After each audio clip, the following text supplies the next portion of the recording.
Good morning and welcome to today's service. And we just light our chalice this morning with these words from Reverend David Usher. We come together this morning seeking a reality beyond our own narrow selves that binds us in compassion, love and understanding to other human beings and to the interdependent web of all living things. May our hearts and minds be opened this morning to the power and the insight that weaves together the scattered threads of our experience and help us remember the wholeness of which we are part.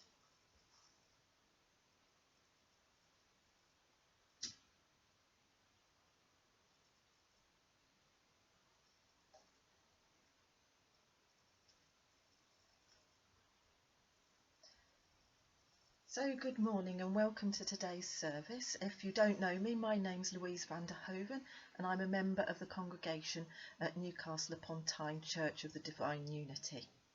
Today's service is our annual animal themed service, and today we will be asking the question, can other animals help us become better humans? And we go now to our first reading, and this is from The Souls of Animals by Reverend Gary Kowalski, a book you may be familiar with from previous animal services. And this reading is from the chapter entitled The Reflecting Self. Would we lose our own souls in a world without animals?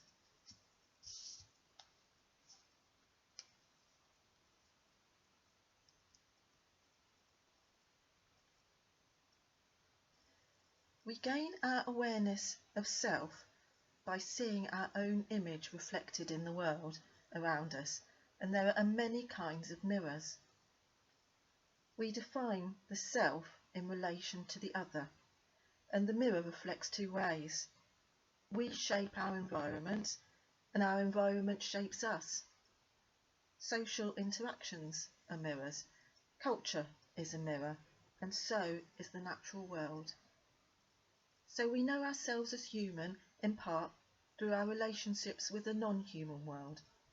Animals are one of the mirrors we use to understand ourselves, from Aristotle's featherless biped to Desmond Morris's naked ape. The question is sometimes phrased in theological language. What is man that thou art mindful of him? The answer given in the Psalms is that humankind has been fashioned a little lower than the angels. Through the centuries, philosophers and scientists have tried to identify the distinctive attributes that entitled us to this enviable position. Some say that we are the political animal, or the religious animal, or the only one to use tools.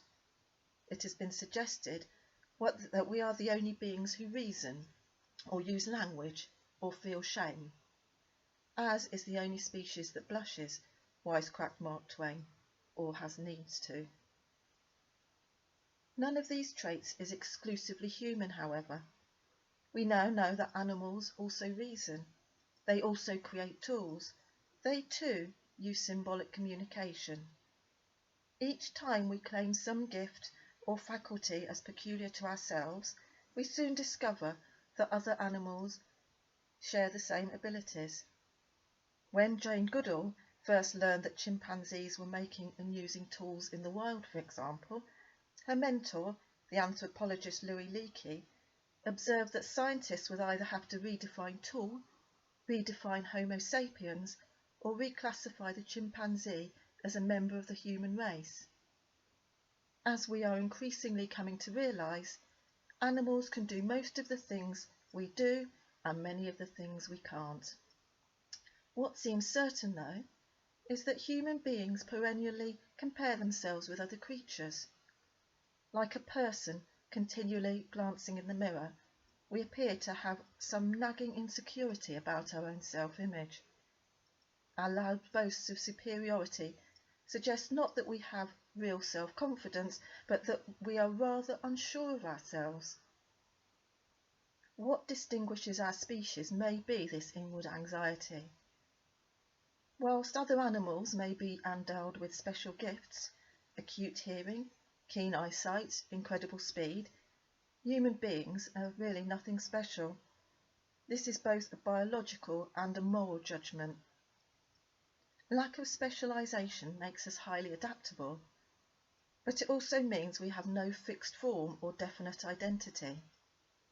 Without many inborn instincts to guide us, we as human beings need models for how to live. We need a sense of our own possibilities and limits, and we find them not only in the artificial walls and restraints imposed by human society, but in the lessons for living suggested by biology and the earth itself. We are the younger siblings in life's families, the perpetual neonates of the animal world. In a fundamental way, we need other creatures to tell us who we are. Animals have an inherent fascination for us. This is evident in the interest children take in other living creatures. With innocent wisdom, they appear to understand that an inchworm is a prodigy of nature, and a chipmunk good grounds for astonishment. Studies show that children who are given a choice of picture books will most often select the ones that feature illustrations of other living beings. What would it mean for the human race if children came of age in a world bereft of other living creatures? Their growing years would be immeasurably less vivid and vibrant. Their connection with the earth would be severed, and part of their inborn potential for amazement would go uncultivated. As society becomes increasingly urbanised and animals disappear from our daily lives, and as more and more species slip into the long night of extinction, our humanity will inevitably be diminished. In spite of our material plenty, our inner world would be impoverished.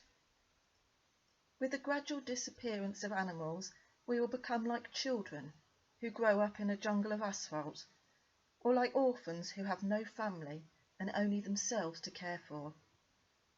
We will have only our own fantastic creations, billboards, newspapers and computer displays in which to see our own image represented. Without animals, the bright reflective qualities of the world will become inanimate and dull. What profit do we have if we gain the whole world and lose or forfeit our own souls? The human race may survive without the chimpanzees, orangutans, and other wild creatures who share this planet, but we will have attenuated the conditions that are necessary for our own ensoulment. The ecology of the mind will not be as vivifying and luxuriant, and when we look into the mirror, there will be less and less to love.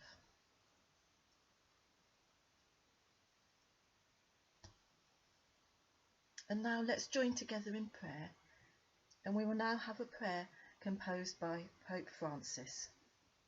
Let us pray.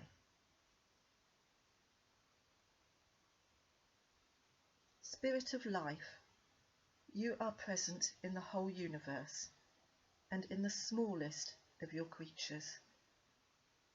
You embrace all that exists.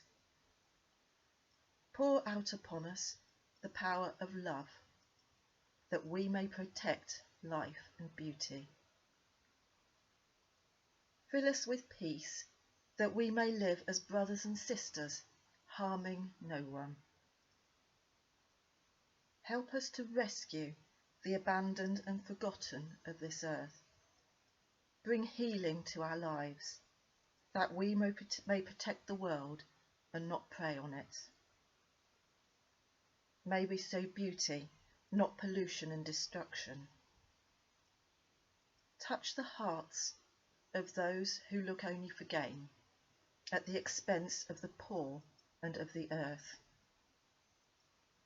Teach us to discover the worth of each thing, to be filled with awe and contemplation, to recognise that we are all profoundly united with every creature as we journey towards your infinite light. We thank you for being with us each day. Encourage us in our struggle for justice, love, and peace. Amen. Now we have our second reading, which is from the book A Street Cat Named Bob by James Cowan. Some of you may be familiar with Bob the Street Cat, and you may know that sadly Bob passed away quite recently, so it's nice to remember him today. Bob was a real character, and he became quite a star, and he brought a lot of joy to people who read about him and even saw the film about himself that he starred in.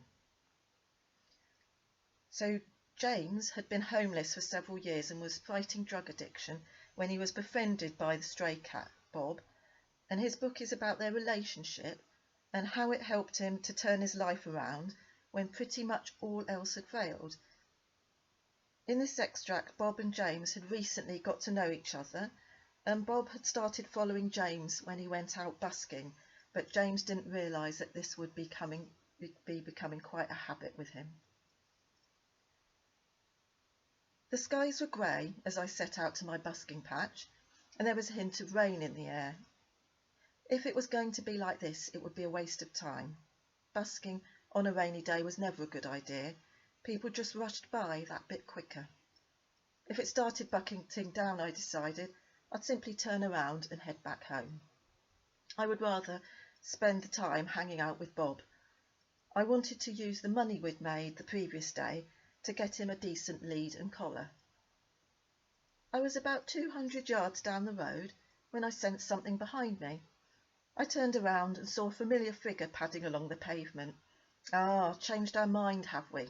I said as Bob approached me. I still had his shoestring lead in my pocket. I put it on and we began walking down the road together.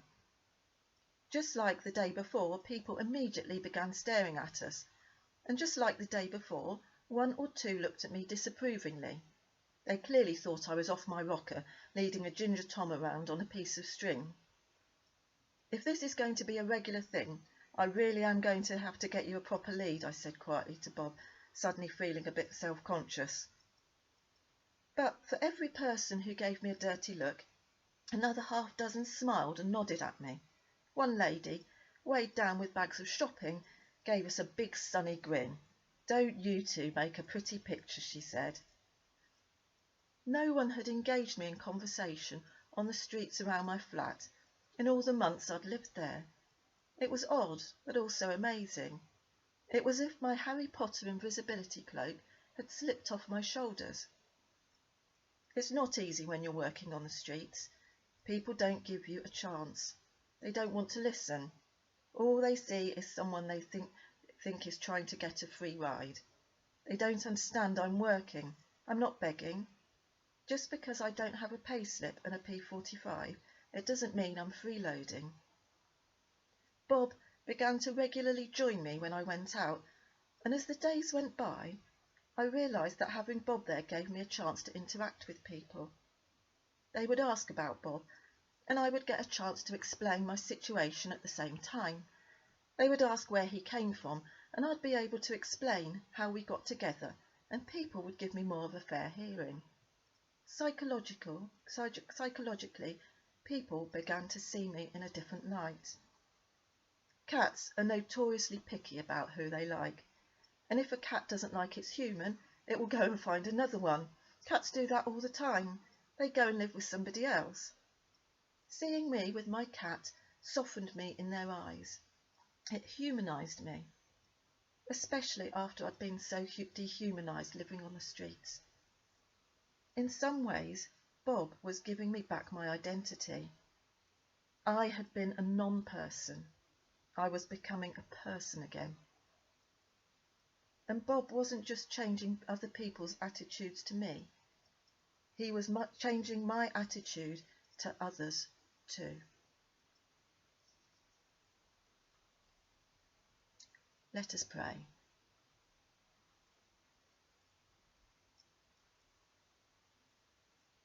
Spirit of the universe that pervades all, may we celebrate you.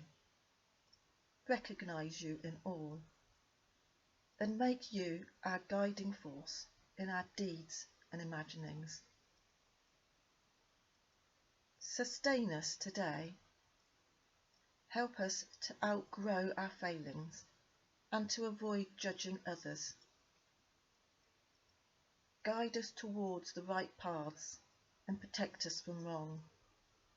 Because you unite all, yours is the creative energy unending. Amen.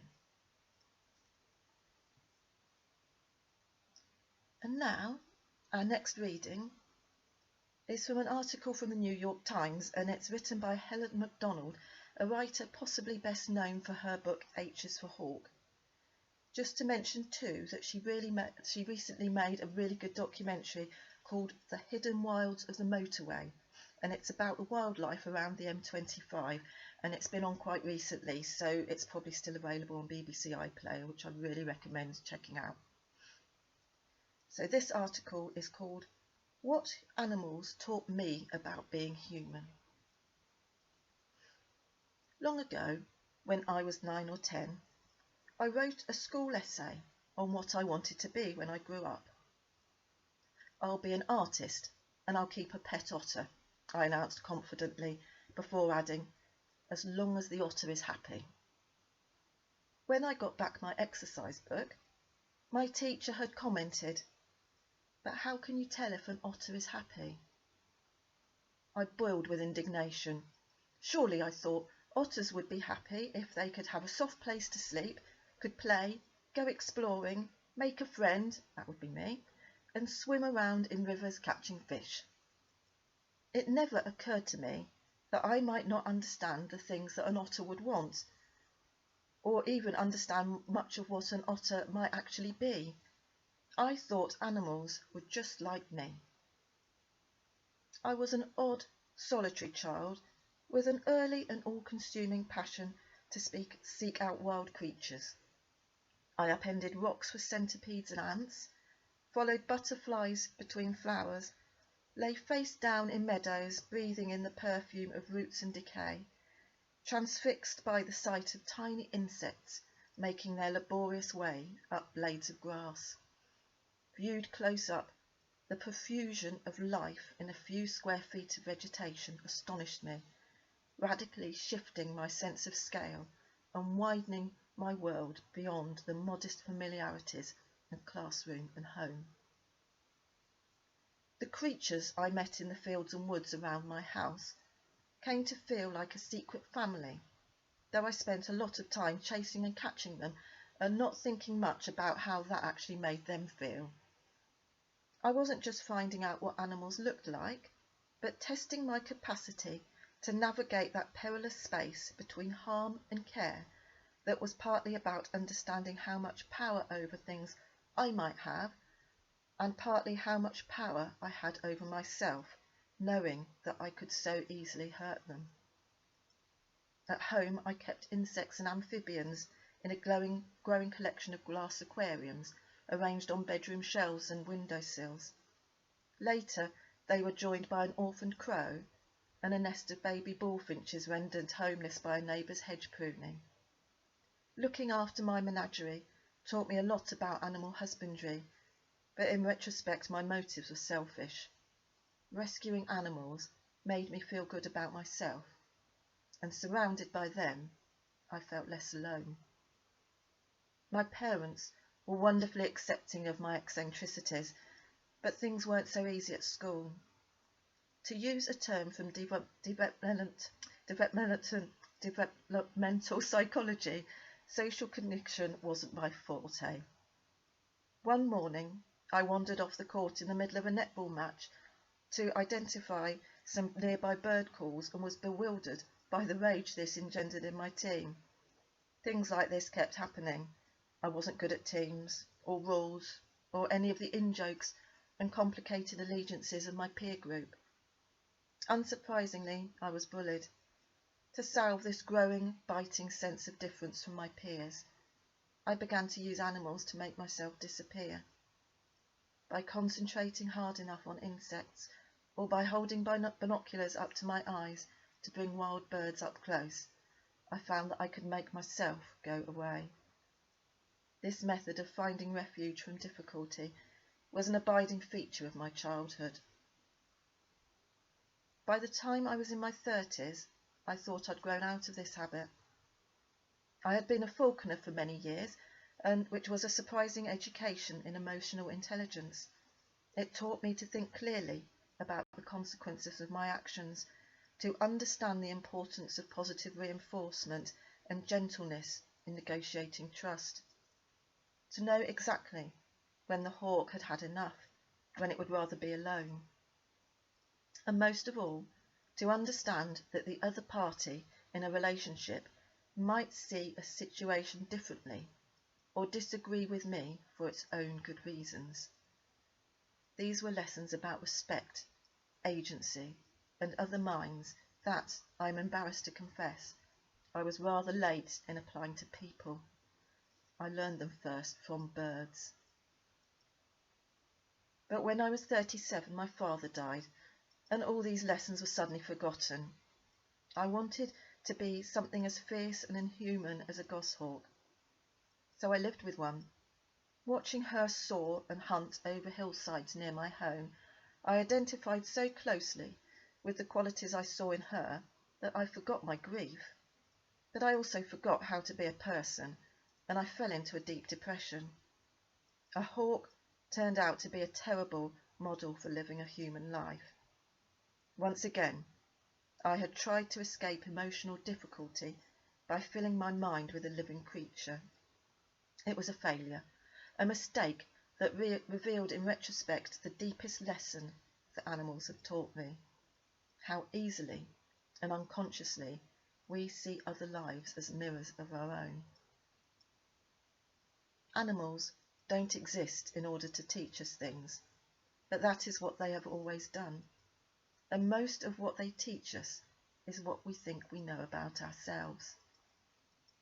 The purpose of animals in medieval bestiaries, for example, was to give lessons in how to live. I don't know anyone who now thinks of pelicans as models of Christian self-sacrifice, but our minds still work like bestiaries. We use animals as ideas to amplify and enlarge aspects of ourselves, turning them into simple, safe harbours for things we feel and often find hard to express. None of us see animals clearly. They're too full of the stories that we have given them. You cannot know what it is like to be a bat by screwing your eyes tight, imagining your wings, finding your way through darkness by talking to it in tones that apply to you with the shape of the world. As it's been said, the only way to know what it is like to be a bat is to be a bat. But the imagining, the attempt, that is a good and an important thing.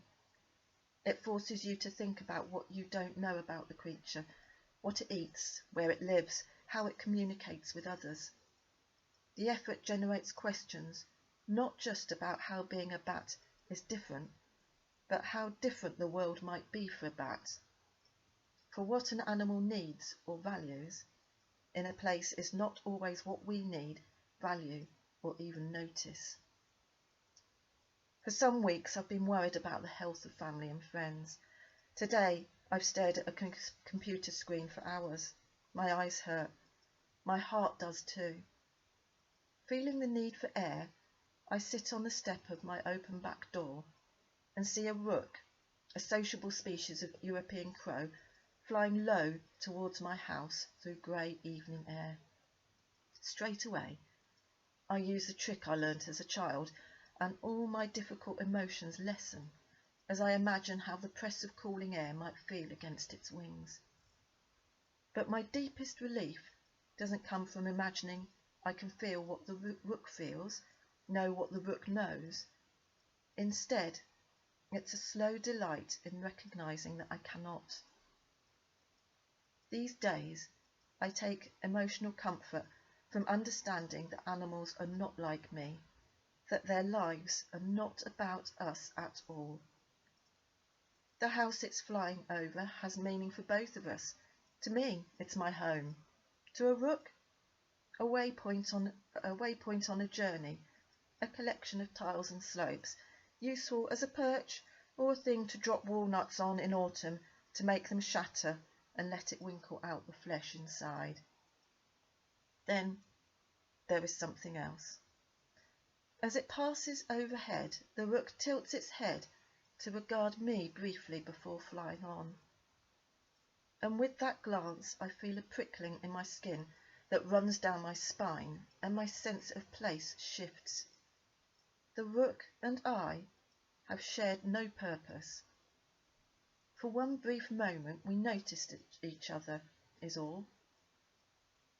When I looked at the rook, and the rook looked at me, I became a feature of its landscape as much as it became a feature of mine.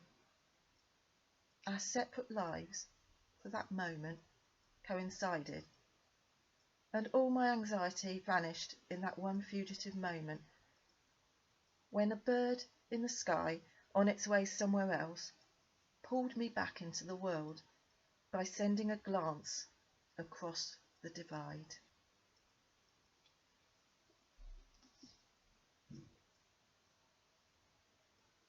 We now have a prayer, and this was written by Rebecca Edmiston Lange.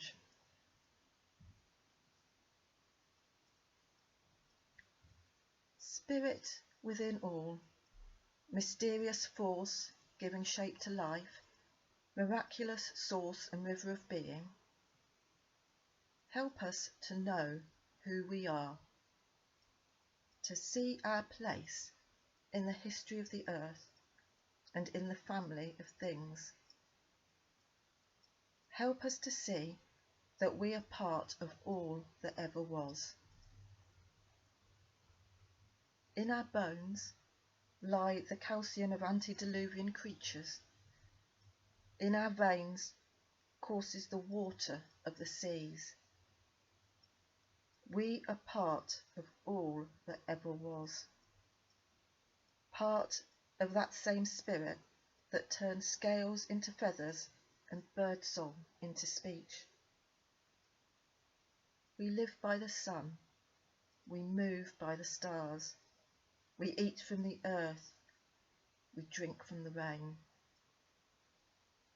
O Great Spirit, help us know who we are, and fill us with such love for this holy creation, and gratitude for this awesome gift we call living, that we might claim our inheritance and live out our calling to bless the world and each other with our care.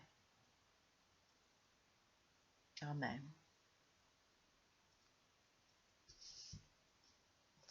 And now we have our final reading today, and this is from the book, if you can see it, Common Ground by Rob Cowan. And this is just basically a book. The author comes from London and goes to live in the countryside, and he writes about his experience and connection with nature. So this is just about an incident when he was out in the countryside one day. I am lying alone in a little hollow under a birch tree 20 metres up the bank from the river when I hear the gunfire. It's mid-afternoon, 3rd of May, one of those miraculously hot, bright days you get after hard rain. Leaves glow overhead like green clouds, diffusing the sun into friendly warmth. Then from the east of the edgeland comes the sharp crack-crack of shotguns. I prop myself up on elbows and scan the wood. Maybe it's farmers hunting rabbits or wood pigeons. It doesn't matter, it's too far away to cast a shadow over this little idyll. I slump back into the flowers and foliage, adjusting the rolled up jumper under my head. Other sounds come and go, the inescapable traffic, a plane passing, a squawking jay from across the river, chaffinches. Then echoes of 4 more pairs of shots rumble up the river like rolling thunder, In the lull that follows, there are two new noises, as if someone is crumpling crisp packets in quick succession.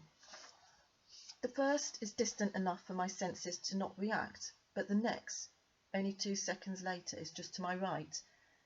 Something alarmingly near, moving alarmingly quickly over the leaves. Animal. I open my eyes and the roebuck is right there above me, hanging in mid-air as it leaps the hollow. And in the same moment I see it.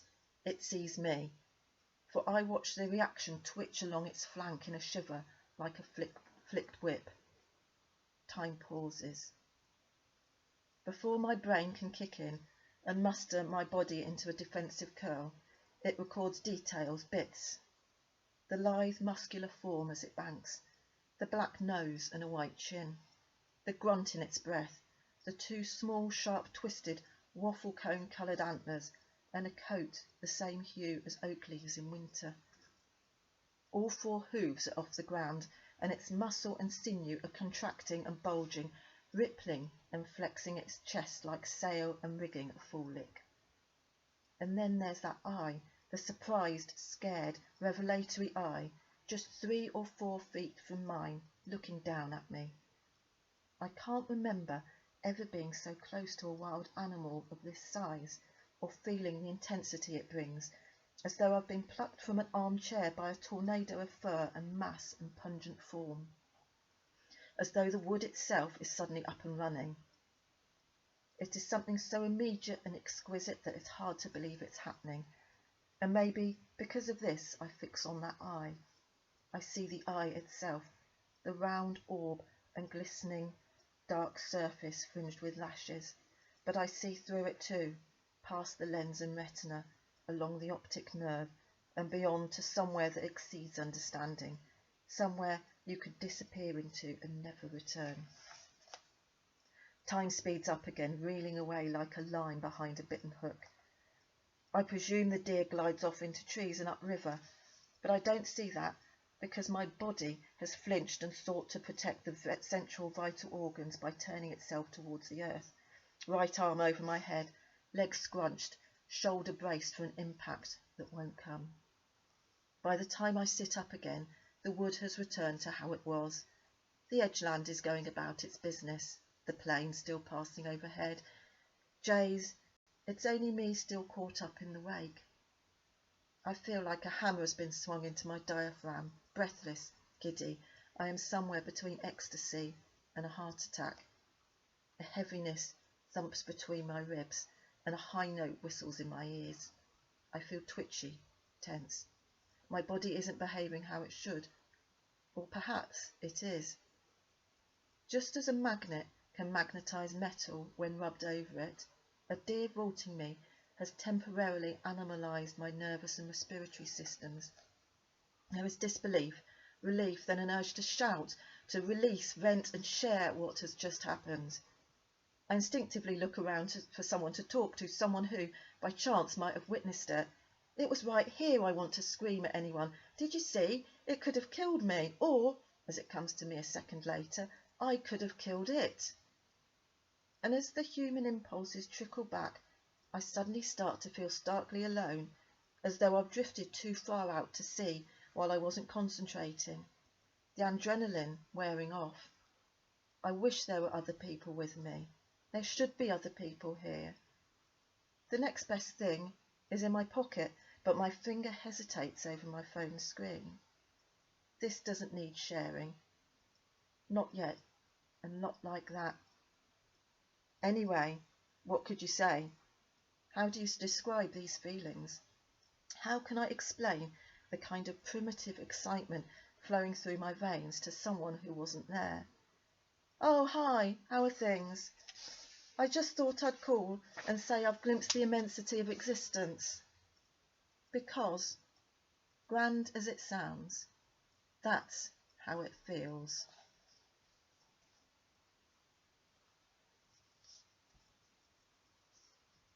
And that's the end of today's service. And I would just like to end, before we extinguish the chalice, with some words by Fyodor Dostoevsky. Love all that has been created by God. Both the whole and every grain of sand. Love every leaf and every ray of light. Love the beasts and the birds, love the plants, love every separate fragment. If you love each fragment, you will understand the mystery of the whole, resting in God.